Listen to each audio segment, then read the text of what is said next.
अस्सलाम वालेकुम YouTube family. होर सुनाओ कितना सेहत भी ठीक आ, असीं भी ठीक ठाक आ। अज बनाने लगे हैं प्याज का मसाला।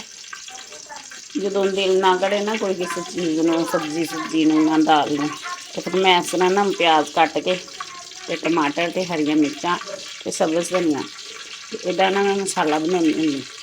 मैं कहा चलो अज अपनी यूट्यूब फैमिली में शेयर कर दें। घ्यो पा लिया है, ये हम आप प्याज पा देंगे।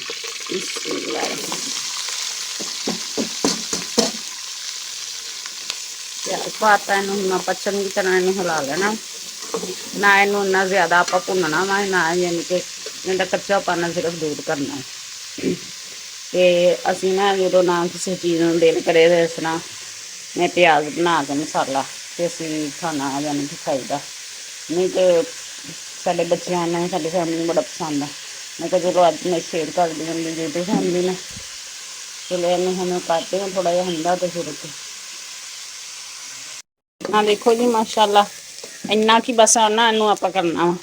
ये आप साबत जीरा पा देना, बिस्मिल्लाह रहमान रहीम, चम्मच पाता जी साबत मसाले की माशाल्लाह खुशबू बड़ी प्यारी आती है। तो इन्हें आप हरिया मिर्चा पा देनिया, बिस्मिल्लाह रहमान पातियाँ जरा हम 2 मिनट आप हिला लेना। देखो माशाल्लाह ते नाल ही हुण आप टमाटर आ देखो पा देने, बिस्मिल्लाह रहमान रहीम।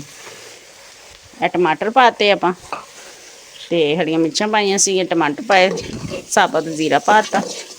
ये ना आप मसाला ही बनाना वा। देखो माशाल्लाह कलर देखो कितना प्यारा आया। तो जो साडा दिल नहीं करता ना किसी चीज़ में सब्जी वगैरह में, तो इस तरह ना असी मसाला बना के तो माशाल्लाह बड़े मज़े का मसाला बनता। इस तरह तुसीं भी बनाइयो अपनी फैमिली में खवाइयो बना के। तो देखो माशाल्लाह इनू हुण आप हिला लिया। हुण ये आप नमक पाना वा, ये हुण ए देखो जी नमक, बिस्मिल्लाह रहमान रहीम नमक पा लिया आप। ये आप थोड़ी जी हल्दी पानी है, हल्दी पा ली आप थोड़िया जी लाल मिर्चा पानी। हरिया मिर्चा का भी यानी कि बड़ा हो जाना,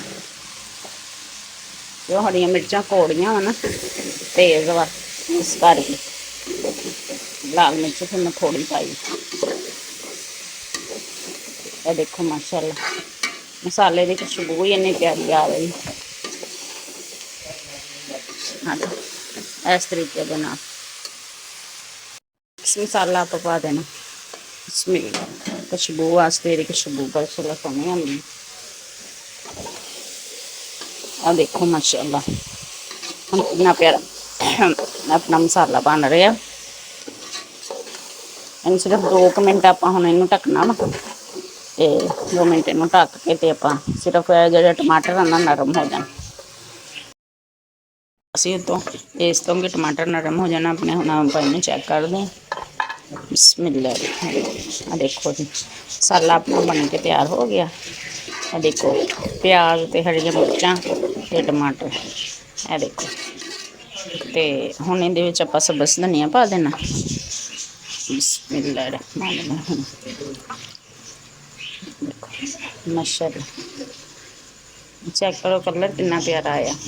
तो मैं इस तरह का ही ना जो सानू यानी कि मैनू चंगी ना लगे कोई सब्ज़ी वगैरह, तो इस तरह चटपटा मसाला तैयार कर लें असीं। तो माशाल्लाह बड़ा अच्छा लगता वा। इस तरह तुसीं बना के पराठे भी नाल दे सकते हैं। तो माशाल्लाह अपना मसाला बन के तैयार हो गया। ये तुसीं पराठियां नाल भी मेहमानों नूं दे सकते हैं, बच्चों नूं दे सकते हैं, तो रोटी ना सादी ना भी। तो मेरे यूट्यूब चैनल का नाम है हांडी किचन। लाइक भी कर दिया करो, सबसक्राइब भी कर दिया करो, शेयर भी कर दिया करो। ਜਿਹੜੀਆਂ मेरिया भैन लाइक कर दियाँ शेयर कर दियाँ उन्होंने भी बहुत बहुत शुक्रिया।